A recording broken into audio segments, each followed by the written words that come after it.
the daughter who cooked the last meal. Mama asked her to cook her favorite soup. She didn't know why until it was too late. 14-year-old Chidinma had noticed the change in her mother for weeks. The way she stared at nothing, the forced smiles, the sleepless nights spent sitting by the window. It's just work stress, Chidinma told herself. Money had always been tight since her father left.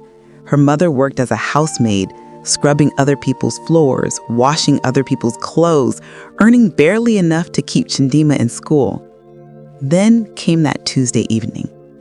Her mother arrived home earlier than usual, holding a black nylon bag. Her eyes were red, but she was smiling, really smiling for the first time in months.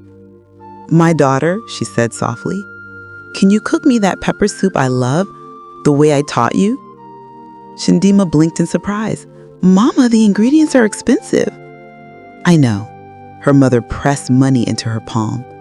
"Make it special. Make it the way you'll remember." Something about those words felt strange, but Chidinma pushed the feeling aside. She cooked with everything her mother had taught her: fresh catfish, Uziza leaves, the perfect blend of pepper and spices. As the aroma filled their small room, her mother sat watching, tears streaming down her face. "Why are you crying, Mama?" "Because I'm happy," she whispered. "You've grown so well." They ate together that night, bowls balanced on their laps. Her mother told stories about the day she was born, her first words, her first steps. They laughed until their stomachs hurt. It was the happiest evening they had had in years. At bedtime, her mother held her so tight, Chidinma could barely breathe. "You are my greatest achievement," she whispered into Chidinma's hair. "Remember that always. No matter what happens, you were worth everything." "Mama, you're scaring me." "Sleep well, my treasure." Morning came with silence. Chidinma found her mother still in bed, too still. Her hand stretched toward an empty bottle on the floor. Rat poison.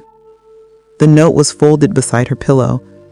"My daughter, I borrowed money from dangerous people to keep you in school. I cannot repay them. They threaten to take you if I don't pay. I cannot let them touch you. My employer's insurance will pay 1 million naira to you when I die. Use it to finish school, go to university, become the woman I'll never see. That last meal you cooked me was the happiest moment of my life. The pepper soup tasted like love, like hope, like everything I wanted to give you but couldn't. Forgive me for leaving you alone. I love you forever. Mama." Chidinma screamed, shattered the morning. The insurance paid. The dangerous men disappeared. She finished secondary school, then university. Every naira spent with her mother's sacrifice burning in her mind. Years later, Chidinma became a teacher. She helped students whose mothers worked as house helps. She paid school fees for children whose parents borrowed from loan sharks. But she never cooked pepper soup again. Every time she smelled Uziza leaves in the market, she was 14 again, laughing with her mother, not knowing it was goodbye. Every time someone asked her to cook it, she felt her mother's final hug, heard those last words, "You are my greatest achievement." Her mother had orchestrated everything: the special requests, the stories, the laughter, the love. The last meal Chidinma ever made for her mother was her mother's last meal on earth. And that knowledge that her hands had prepared her mother's final supper without knowing would follow her forever.